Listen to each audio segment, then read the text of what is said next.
Hello, আসসালামু আলাইকুম। সবাইকে স্বাগতম আমাদের আজকের এই ভিডিওতে। আজকে আমরা কথা বলবো জেনেটিক ডিসঅর্ডারের ক্লাসিফিকেশন নিয়ে। জেনেটিক ডিসঅর্ডারের ক্লাসিফিকেশন। ওকে।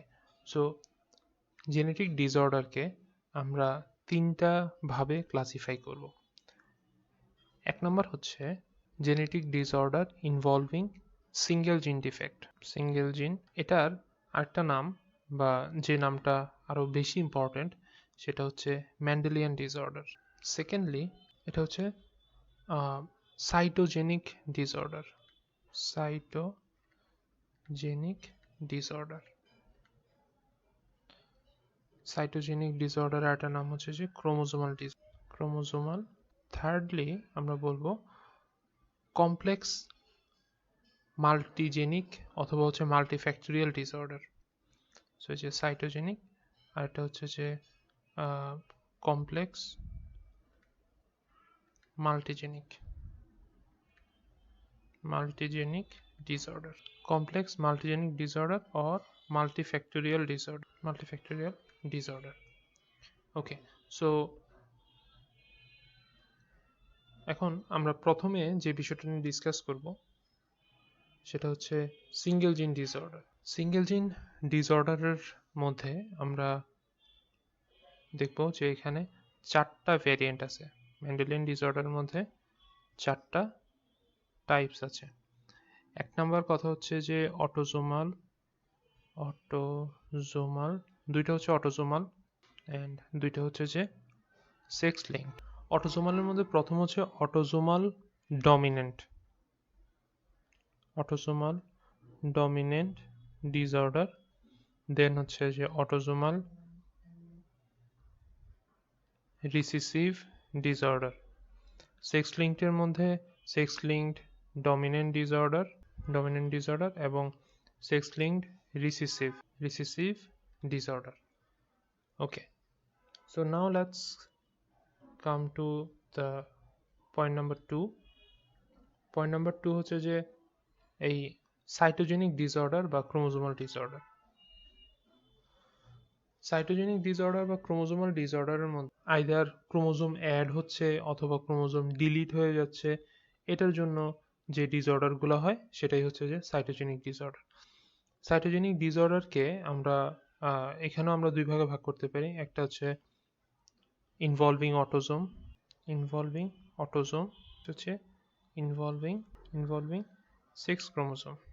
সো আমরা সিঙ্গেল জিন ডিসঅর্ডারটা যেটা বলতেছিলাম সেটা হচ্ছে যে এই জিনের মধ্যে যদি কোনো সমস্যা হয় তাহলে সেটা হচ্ছে সিঙ্গেল জিন ডিসঅর্ডার বা মেন্ডেলিয়ান ডিসঅর্ডার। এইখান থেকে আমরা autosomal dominant, autosomal recessive, sex linked dominant এবং সেক্স লিঙ্কড রিসিসিভটা দেখতে পাচ্ছি।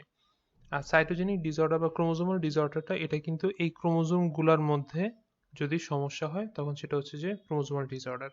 তাহলে এখানে বলতেছি যে নতুন করে যদি কোনো একটা ক্রোমোজোম অ্যাড হয় অথবা হচ্ছে যদি ডিলিট হয়ে যায় তখন হচ্ছে এই সাইটোজেনিক ডিসঅর্ডারগুলো হবে।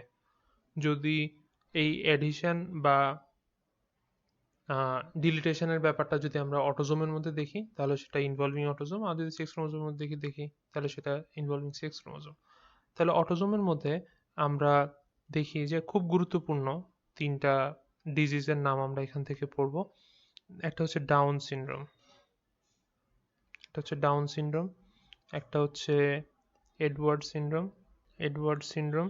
And lastly Patau syndrome.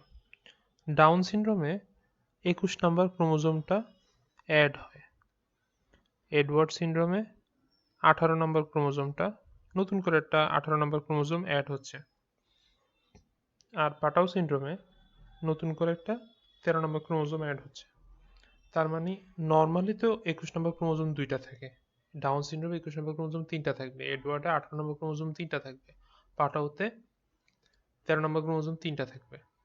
এখন ইনভলভিং সেক্স ক্রোমোজোম যদি হয় সেখানে দেখা যাবে যে ক্লিনফেল্টার সিনড্রোম, তারপর হচ্ছে যে টার্নার সিনড্রোম অ্যান্ড লাস্টলি হার্মোফ্রয়েড। এই জিনিসগুলো আমরা দেখতে পাই। আর কমপ্লেক্স বা মাল্টিফ্যাক্টোরিয়াল যেটা, মাল্টিফ্যাক্টোরিয়ালের মধ্যে আমরা এখানে কী কী ডিজিজ হতে পারে, যেমন ক্লেফট লিপ, তারপর হচ্ছে যে ক্লেফট লিপ, ক্লেফট প্যালেট, তারপর হচ্ছে যে কনজেনিটাল হার্ট ডিজিজ, তারপরে হচ্ছে যে পাইলোরিক স্টেনোসিস, তারপর diabetes mellitus, hypertension and coronary heart disease. So এগুলো সবই হচ্ছে মাল্টিফ্যাক্টরিয়াল, মানে হচ্ছে যে এটা যে কোনো একটা ফ্যাক্টরের উপর ডিপেন্ড করে হয়, ব্যাপারটা এমন না। এখানে শুধু জেনেটিক না, আরও অন্যান্য ফ্যাক্টর থাকে যে জন্য এই ডিজিজগুলো হয়ে থাকে। সো একটা কুইক সামারি। সিঙ্গেল জিন ডিসঅর্ডারটা এই ছবি থেকে দেখে বলি। সিঙ্গেল জিন ডিসঅর্ডারটা এই জিনের মধ্যে সমস্যার কারণে হচ্ছে। ক্রোমোজোমের মধ্যে অটোজোমের মধ্যে যদি হয় তাহলে সেটা অটোজোমাল ডমিন্যান্ট অথবা রিসেসিভ, যদি সেক্স ক্রোমোজোমের মধ্যে হয় তাহলে সেক্স ক্রোমোজোমাল ডমিন্যান্ট অথবা হচ্ছে রিসেসিভ। আর সাইটোজেনিক যেটা বা ক্রোমোজোমাল যেটা, সেটা হচ্ছে এক্সট্রা একটা ক্রোমোজোম যদি অ্যাড হয় অথবা ডিলিট হয়, সেটা ক্রোমোজোম যদি অ্যাড হয় অথবা ডিলিট হয় তাহলে পুরো ক্রোমোজোমটাই। তো এখানে যদি দুইভাবে হইতে পারে, একটা অটোজোম অ্যাড হলো অথবা হচ্ছে একটা সেক্স ক্রোমোজোম অ্যাড হলো। আর লাস্টলি আমরা বলতেছি মাল্টিফ্যাক্টরিয়াল, মানে জেনেটিক ইস্যু ছাড়াও আরও অন্যান্য ইস্যুর কারণে যদি সব মিলিয়ে একটা ডিজিজ ডেভেলপ করে, তখন সেটাকে আমরা বলতেছি কমপ্লেক্স বা মাল্টিফ্যাক্টরিয়াল জেনেটিক ডিসঅর্ডার। সো এটাই হচ্ছে basically classification. Thank you everyone for watching this video, hope to see in the next. আসসালামু আলাইকুম।